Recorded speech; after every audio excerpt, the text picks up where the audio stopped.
نیم حکیم خطرہ جان، جناب یہ محاورہ ہم سب نے کہیں نہ کہیں لازمی سن رکھا ہوتا ہے، اور یہ صرف محاورہ نہیں ہے بلکہ ایک تلخ حقیقت بھی ہے۔ نیم حکیم جسے عام لفظوں میں عطائی کہا جاتا ہے، پاکستان کے شعبہ صحت کے لیے ایک ناسور بنتا جا رہا ہے۔ غریب اور سادہ لوگ افراد کو جھانسا دینے والا جعلی اور نیم حکیم عطائیوں کا یہ جو نیٹ ورک ہے، یہ کئی لوگوں کی زندگیاں تک نکل چکا ہے۔ جعلی ڈاکٹرز اور بغیر لائسنس میڈیکل سٹورز کا غیر قانونی دھندا دن بدن ہی بڑھتا جا رہا ہے، اور اس کے ساتھ ساتھ ذہنی امراض اور نشے کے عادی افراد کی بحالی کے لیے بھی کئی ایسے مراکز موجود ہیں جہاں عطائیوں کا راج برقرار ہے۔ لیکن اب پنجاب ہیلتھ کیئر کمیشن کی جانب سے ذہنی امراض اور منشیات کے علاج اور بحالی کے لیے معیارات کی منظوری دے دی گئی ہے، اور اس کے ساتھ ساتھ منشیات کے علاج کے غیر قانونی مراکز جو ہیں ان کے خلاف بھی کارروائیاں کی جا رہی ہیں۔ ایسے مراکز کی رجسٹریشن اور چیک اینڈ بیلنس کے لیے کیا لائعمل اپنایا گیا ہے، صوبے بھر میں عطائیت کے خلاف کیا کیا اقدامات کیے جا رہے ہیں، اس پر آج ہم بات کریں گے۔ ہمارے ساتھ موجود ہیں CEO ہیں ہیلتھ کیئر کمیشن پنجاب کے ڈاکٹر محمد ثاقب عزیز صاحب۔ سر میں آپ کو خوش آمدید کہتی ہوں جاگو لاہور میں۔ کیسے ہیں سر آپ؟ شکریہ، تھینک یو سر ہم دیکھ رہے ہیں کہ لاہور میں پنجاب سمیت عطائیوں کے خلاف کارروائیاں کی جا رہی ہیں، اور یہ بتائیے گا یہ کارروائیاں کس تحت ہوتی ہیں؟ مطلب عوامی شکایات پر ہوتی ہیں یا ہیلتھ کیئر کمیشن کا اپنا کوئی سرویلنس نظام ہے اس کے تھرو ہوتی ہیں؟ جی شکریہ بہت۔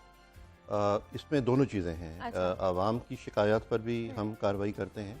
اس کے علاوہ ہمارے پاس ایک سینسس ہم نے کروایا تھا 2014-15 میں، اور وہ ایک ڈیٹا ہمارے پاس موجود ہے، اور اس ڈیٹا کے مطابق ہم ہر ہفتے ایک اپنا پلان بناتے ہیں، اور پورے پنجاب میں ہماری جو ٹیمیں ہیں وہ جاتی ہیں اور عطائیت کے خلاف ہماری کارروائیاں ہوتی ہیں۔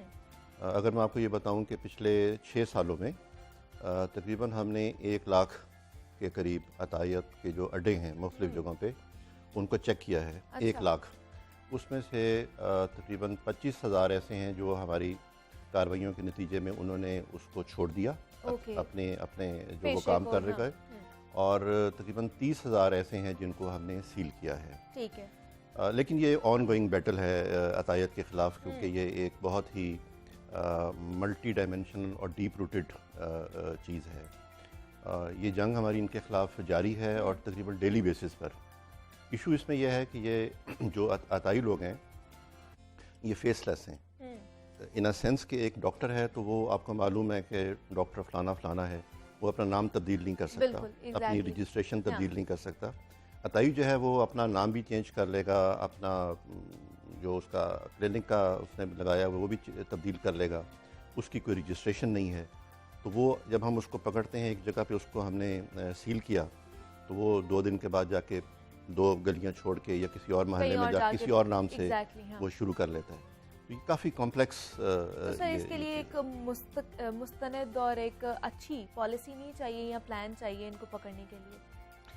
پالیسی تو ایک، جس طرح میں نے آپ کو بتایا کہ گورنمنٹ نے یہ ادارہ جو بنایا ہے، لیکن جیسے میں نے کہا کہ یہ اس کی ایک جہت نہیں ہے، اس کی ڈفرینٹ ڈائمینشنز ہیں۔ میں آپ کو مثال دیتا ہوں کہ ایک تو وہ عطائی ہے جو آپ بازار میں جائیں اور آپ کو فٹ پاتھ پہ بیٹھے کان ناک گلے کے بیٹھے ہوئے ہیں اور وہ علاج کر رہے ہیں اس کو۔ دوسری کیٹیگری وہ ہے جو بالکل اسی طرح سے، ان کے پاس کوئی ڈگری نہیں ہے، ان کے پاس کوئی پراپر اتھارٹی نہیں ہے، لیکن انہوں نے کہیں 2-3 سال کسی کے ساتھ کام کیا ہے، they are not even qualified dispenser وغیرہ، وہ بھی نہیں ہے۔ ٹھیک ہے، بس انہوں نے کام کیا، کچھ ان کو سمجھ آ گئی ہے، کسی ڈاکٹر کے ساتھ کام کیا انہوں نے، اور وہ کلینک بنا کے بیٹھے ہوئے ہیں اور وہ رورل ایریا کے اندر وہ اپنا کام کر رہے ہیں۔ تیسری لیئر وہ ہے جو کہ کوالیفائڈ ہیں لیکن they are not authorized to do certain procedure. مثال کے طور پہ ایک ڈسپینسر ہے، ایک LHV ہے، جو اپنے ڈومین میں تو کام کر سکتے ہیں جو قانون ان کو اجازت دیتا ہے، لیکن وہ مثال کے طور پر ایک LHV یا ایک ڈسپینسر یا ایک میڈ وائف جو ہے وہ سیزیرین سیکشن نہیں کر سکتے، بے شک، بالکل قانوناً اس کی بالکل اجازت نہیں ہے، لیکن وہ کرتے ہیں۔ رورل ایریا کے اندر جو ہے ہمارے پاس کمپلینٹس آتی ہیں۔ چوتھا، آپ نے خود کہا کہ میڈیکل سٹور والے جو ہیں وہ کر رہے ہوتے ہیں، وہ بھی کر رہے ہیں، بالکل ہومیوپیتھ بھی کر رہے ہوتے ہیں۔ تو اس کی اتنی ڈائمینشنز ہیں کہ اس کو پراپرلی چیک کرنا اور اس کو ختم کرنا، جڑ سے نکالنا کافی چیلنجنگ کام ہے۔ تو سر اگر عطائیت دیکھا جائے تو وہ ہر اس بیماری کا علاج کر رہے ہوتے ہیں جو وہ نہیں بھی کر سکتے، جیسے آپ نے بھی بتایا، تو کون کون سی بیماری کا وہ دعویٰ کرتے ہیں کہ ہم ان چیزوں کا بھی علاج کر سکتے ہیں؟ وہ مطلب اپنے آپ میں تو وہ پورے ایک ڈاکٹر ہوتے ہیں. وہ آنکھوں اور کانوں سے لے کے کرونا تک. اچھا، کرونا بھی آ گیا اس کے بالکل اندر. بالکل کرونا تک آپ پڑھتے ہوں گے سوشل میڈیا پہ کہ آپ یہ استعمال کر لیں، یہ کر لیں، تو وہ دعویٰ کرتے ہیں کہ ہم ہر قسم کے بیماری کا علاج کر سکتے ہیں، اور جو کہ ظاہر ہے کہ غلط دعویٰ ہے. اور لیکن جیسے میں نے آپ کو کہا کہ اس کی ملٹی ڈائمینشنل بھی ہے، لیکن اس کے ساتھ ساتھ آپ کی جو روایت اور socio economic status of area اور فیملی، یہ بھی اس کی بہت امپورٹنٹ ڈائمینشنز ہیں. سوشو اکنامک جو اسٹیٹس ہے ہمارے علاقوں کا، لوگوں کا، فیملیز کا، کہ وہ افورڈ نہیں کر سکتے کہ وہ زیادہ پیسہ خرچ کریں اپنی ہیلتھ کے اوپر، تو مجبوری میں پھر وہ جو ان کے علاقے میں بیٹھا ہوا ہے اس کے پاس وہ لیکن سر ان لوگوں کو پتہ بھی ہوتا ہے کہ ڈگری یافتہ نہیں ہے، یہ کویکس ہیں جو ہماری صحت کے لیے نقصان دہ ہے، وہ پھر بھی اس کے پاس جا رہے ہیں، تو یہ تو ہمارے سسٹم پر ایک سوالیہ نشان بن جاتا ہے. جی ہاں، اس میں جو ایک اچھا ہیلتھ کیئر سسٹم ہے اس میں ہیلتھ فار آل یا یونیورسل ہیلتھ کیئر جس کو پرائمری ہیلتھ بھی کہتے ہیں، وہ ہے جو ایک بہترین ماڈل ہے. اور ہماری گورنمنٹ نے بھی اس میں دیکھا ہوگا دیہاتوں میں ڈسپینسریز ہیں یا BHU ہیں یا اس قسم کے ہاسپٹلز وہاں پر ہیں. جو آپ کا کویشچن ہے وہ اس کا جواب یہ ہے کہ جو ایکسیس ہے ایک علاقے میں ڈاکٹر کا 24 گھنٹے کوالیفائڈ ڈاکٹر کا موجود ہونا، اگر وہ ڈاکٹر وہاں پہ نہیں ہے اس علاقے میں تو پھر کویک آئے گا جو کہ رات کو موٹر سائیکل پہ بھی آپ کے گھر آ جائے گا دوائی اٹھا کر.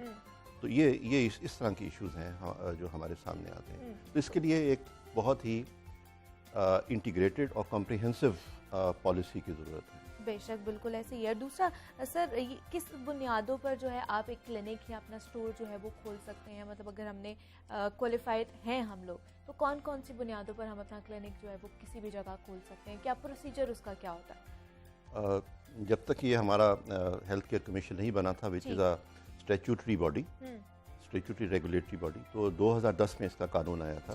اس سے پہلے تو کوئی ایسی شرط نہیں تھی اور جو جس کا دل کرتا تھا وہ وہاں پر کھول کے اپنا کلینک، ہاسپٹل، پولی کلینک جو بھی تھا یا وہ کھول کے وہ شروع کر دیتے تھے علاج. اب یہ پابندی ہے کہ اگر آپ نے اپنا کلینک یا ہاسپٹل یا کوئی بھی ہیلتھ کیئر فیسلٹی اگر آپ کھولنا چاہتے ہیں، بنانا چاہتے ہیں، تو اس کے لیے آپ کی جو رجسٹریشن ہے with Punjab health care commission is a must.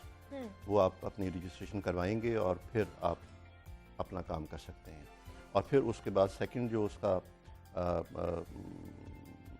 ہمارا جو پروسیجر ہے کہ وہ پھر اگر آپ ہماری جو منیمم سٹینڈرڈز ہیں ان کو کوالیفائی کرتے ہیں تو پھر ہم اس کو لائسنس بھی دیتے ہیں. لیکن بنیادی اس کا جو ہے رجسٹریشن ہے، رجسٹریشن کا پروسیس ہے وہ پورا کرنا ہوتا ہے. اور سر جب لوگ پکڑے جاتے ہیں تائیوں کی، جب آپ لوگ یہ خلاف کارروائیاں کرتے ہیں تو پھر اس کے بعد کیا قانونی کارروائی ہوتی ہے؟ کتنی دیر کی ان کو سزا مل سکتی ہے؟ جرمانے کتنے ہو سکتے ہیں ان لوگوں کو؟ جرمانے ہمارے جو اس کا قانون ہے جس کے اندر ہم کام کر رہے ہیں اس میں ویسے امپریزنمنٹ کی سزا نہیں ہے اس کے. اچھا. جو کہ ہم نے ابھی لکھا ہے گورنمنٹ کو کہ اس کو کم از کم اس کو کوگنیزیبل یعنی قابل دست اندازی پولیس جرم ڈکلیئر کیا جائے. ٹھیک ہے. یہ ہم نے کچھ امینڈمنٹس پرپوز کی ہیں گورنمنٹ کو جو ہے جس میں ایک یہ بھی ہے. تو ابھی تک ہمارا جو قانون ہے وہ صرف یہ ہے کہ اگر آپ نے کسی عطائی کو دیکھا ہے آپ اس کا کلینک یا اس کو سیل کر سکتے ہیں اور اس کو زیادہ سے زیادہ اس کو آپ فائن کر سکتے ہیں. تو وہ ہم فائن کرتے ہیں. جیسے میں نے وہ کہا کہ ہم نے تقریباً 30,000 کو ہم نے سیل کیا ہے، لیکن ہمارا ہر جو آرڈر ہے وہ اپیلیبل ہے. ٹھیک ہے. تو دوسرا ہمیں جو سب سے بڑا چیلنج آتا ہے وہ یہ ہے کہ وہ کیونکہ اپیلیبل آرڈر ہے وہ عدالتوں میں چلے جاتے ہیں. ہم نے کسی کو 3 لاکھ یا 4 لاکھ روپیہ فائن کیا تو عدالتیں جو ہیں وہ اس کو دیکھ کر کیس ٹو کیس بیسس پہ یا تو اس کو کم کر دیتی ہیں اس کو یا اس سے کہتی ہیں کہ جی معاف کر دیا ہم نے بالکل. تو اس طرح کے بھی چیلنجز ہمارے سامنے آتے ہیں. ایسے تو پھر سر ان کو قرار واقعی سزا نہیں ملے گی تو پھر وہ تو اپنا دھندا جو ہے یہ تو چلاتے رہیں گے اور لوگوں کی جانوں کے ساتھ کھیلتے رہیں گے. ایسا ہی ہے. میں نے یہی آپ کو کہا کہ اس میں جو سسٹم ہے ہمارا پورا کہ اس میں سوشو اکنامک فیکٹرز ہیں، ایکسیس ہے، ہماری اپنی کیپیسٹی ہے ہیلتھ کیئر کمیشن کی کہ اگر 1 لاکھ عطائیات کے اڈے موجود ہیں تو ہمارے پاس میرے پاس کم از کم کوئی ایسا میجک بینڈ نہیں ہے, میجک سٹک نہیں ہے کہ اس کو میں گھماؤں اور یہ سارے بند ہو جائیں. اور جس کو پکڑتے بھی ہیں وہ جا کے دوسری جگہ پہ کھول لیتا ہے. جس کو فائن کرتے ہیں کچھ جمع کروا دیتے ہیں, اور کچھ جو ہیں وہ جا کے عدالت سے اس کو جو ہے کوئی ریلیف ان کو مل جاتا ہے. تو یہ ایک آن گوئنگ کنٹینیوس بیٹل ہے, اور اس کا جو جواب ہے وہ صرف یہ ہے کہ ایجوکیشن, اویئرنیس اور ایک گورنمنٹ کی ایک اچھی پالیسی کمبائنڈ. ایک آپ کو دوں کہ ابھی جو گورنمنٹ نے جو ان کا فلیگ شپ پروگرام ہے انصاف صحت کارڈ, بالکل یہ میں سمجھتا ہوں کہ ایک عطائیت کے خلاف اور ہیلتھ کیئر پرووائڈ کرنے کے لیے ایک اچھا اقدام ہے کہ ہر ایک فیملی کو وہ گورنمنٹ یہ کارڈ دے گی, جو کہ کچھ جگہوں پہ شروع ہو چکا ہے ساؤتھ میں ہمارے, اور باقی جگہوں پہ بھی ارادہ ہے کہ اگلے 5-6 مہینے میں اس کو یونیورسل لیول پہ اس کو دیا جائے, اور وہ ہر فیملی کا ایک سیلنگ ہوگی, اور آپ جا کے ایک کوالیفائڈ ہاسپٹل میں یا کلینک میں جا کے اپنا علاج کرا. تو میرا خیال ہے کہ یہ ایک اچھا, بہت اچھی اپروچ ہے حکومت کی طرف سے. لیکن عطائیت کے خلاف میرے خیال سے ہمیں بھی معاشرے کو بھی اپنا رول ادا کرنا ہوگا, ان کے خلاف لڑنا ہوگا, کیونکہ یہ صرف قانون یا ہیلتھ کیئر کمیشن صرف یہ کام نہیں کر سکتی. ہم بھی اپنا کام کریں گے, ہم بھی شکایات ان کے خلاف کروائیں گے, ان کے خلاف کارروائی ہوگی, تبھی اس سے ہم چھٹکارا حاصل کر سکتے ہیں. لیکن سر ہم دیکھتے ہیں کہ لاہور میں سرکاری ہاسپٹلز میں بھی یہ عطائیت پہنچ چکی ہے, مطلب وارڈ بوائز یا پھر ایون دو کہ سیکیورٹی گارڈز تک آپریشن کرنا شروع کر دی ہے. تو مطلب اس سے نمٹنے کے لیے پھر ہیلتھ کیئر کمیشن کو کیا کرنا پڑتا ہے؟ مطلب اب تو یہ اداروں تک, مطلب سرکاری اداروں تک پہنچ گئے ہیں. انفارچونیٹ کہ جو بڑے ہاسپٹل ہیں اس میں اس طرح کی خبریں آئیں پچھلے دنوں میں, بالکل کیسز سامنے آئے ہیں, اور کیسز سامنے آئے جو کہ میں سمجھتا ہوں کہ افسوسناک ہے بہت, اور جو سسٹم کی خرابی کو وہ بتاتے ہیں. ہم نے بطور ہیلتھ کیئر کمیشن, ہم نے جب یہ خبریں آئی تھیں تو جا کے ہم نے وزٹ کیے اور تاکہ اس کو پراپرلی پروب کیا, اور ہم نے اپنی سجیشنز جو ہیں وہ آلریڈی جو ہیلتھ جو ہمارا ڈپارٹمنٹ ہے اس کو ہم نے وہ دی ہیں کہ اس کا تدارک جو ہے وہ کیسے کیا جا سکتا ہے. ٹھیک ہے. اور دوسرا سر ہمیں بتائیے گا لاہور میں کتنے انسینریٹرز جو ہیں اس وقت موجود ہیں, کیونکہ ابھی تو بہت زیادہ ضرورت پڑ گئی ہے, اور بتایا جا رہا ہے صرف ایک ہی موجود ہے یہاں پر انسینریٹر. ہاں جی, یہ جو آپ استعمال کرتے ہیں فار ویسٹ مٹیریل جو ہے اس کی بات ہو رہی ہے. بالکل. یہ ایک چیلنج ہے. مجھے یہ معلوم نہیں ہے کہ اس وقت لاہور میں کتنے ہیں, لیکن یہ پالیسی تھی کہ ہر ضلع میں جو ڈسٹرکٹ ہمارا ہیڈ کوارٹر ہاسپٹل ہے وہاں پہ گورنمنٹ نے یہ ہر ضلع میں انسینریٹر جو تھے وہ پرچیز کیے تھے, لیکن وہ ڈسٹرکٹ لیول پہ تھے اور ایک ہاسپٹل کے لیے تھے. لیکن یہ ایک بہت بڑا چیلنج ہے کہ جو آپ کا ہاسپٹل ویسٹ ہے اس کو آپ نے کیسے ضائع کرنا ہے. بالکل. اور جو ہمارے بڑے ہاسپٹل ہیں, یہ میرا خیال ہے کہ ہر بڑے ہاسپٹل میں جیسے جناح ہاسپٹل ہے یا میو ہے, اس میں ہیں انسینریٹر. صرف ایک نہیں ہے, یہ زیادہ ہیں, لیکن کم ہیں یہ بالکل. اور خاص طور پہ جو پرائیویٹ ہاسپٹلز ہیں ان کے پاس تو بہت کم ہیں یہ. دوسرا سر آپ لوگوں نے ایک جو پالیسی بنائی ہے ذہنی امراض کے شکار جو نشیوں کے حوالے سے, اس حوالے سے بتائے گا کہ کس طرح کی وہ پالیسی ہوگی اور کب سے اس کے اوپر عمل درآمد شروع ہوگا؟ بیسکلی جو جیسے میں نے آپ کو کہا کہ پہلے رجسٹریشن ہوتی ہے اور اس کے بعد ہم لائسنس دیتے ہیں ہاسپٹلس کو جو ہے. تو لائسنس دینے کا طریقہ یہ ہے کہ ہم نے ایک منیمم سروس ڈیلیوری سٹینڈرڈز بنائے ہیں. ٹھیک ہے. پنجاب ہیلتھ کیئر کمیشن نے. چھوٹے ہاسپٹلس کے لیے اور ہیں, جی پی کے لیے اور ہیں, ہومیوپیتھک ڈاکٹرز کے لیے اور ہیں, بڑے ہاسپٹلس کے لیے it's a different set of S O Ps سمجھ لیں یا اسٹینڈرڈس ہیں ہمارے, جو کہ منیمم ہیں اور ہر ہاسپٹل نے اس کو میٹ کرنا ہے, پھر ہم اس کو لائسنس دیتے ہیں. تو یہ جو اور یہ پھر ہم نے تقریباً ہر شعبے کے علیحدہ, یعنی فار ایگزامپل عام جو سرجری ہے اس کے لیے علیحدہ بنائے گئے ہیں, کارڈک سرجری جو کیتھ لیبس کہتے ہیں اس کے لیے علیحدہ بنائے گئے ہیں, اور جیسے سائیکیٹرک کا یہ شعبہ ہے اس کے لیے یہ پہلے جو ایم ایس ڈی ایس ہے یہ نہیں بنے ہوئے تھے. اچھا. تو یہ ہم نے ابھی بنائے ہیں, اور جو جیسا ہمارا پروسیجر ہے, ہماری ایک ٹیکنیکل ایڈوائزری کمیٹی ہوتی ہے, اس میں ہم نے یہ پیش کیے تھے 2 دن پہلے draft M S D S, جو کہ انہوں نے اس کو اپروو کیا. اب یہ ہم گورنمنٹ کو بھیجیں گے اور اس کے بعد پھر اس کی امپلیمنٹیشن ہوگی. اس کا فائدہ یہ ہوگا کہ اس وقت جیسے آپ شروع میں آپ بتا رہی تھیں کہ جو ان آتھورائزڈ اور جو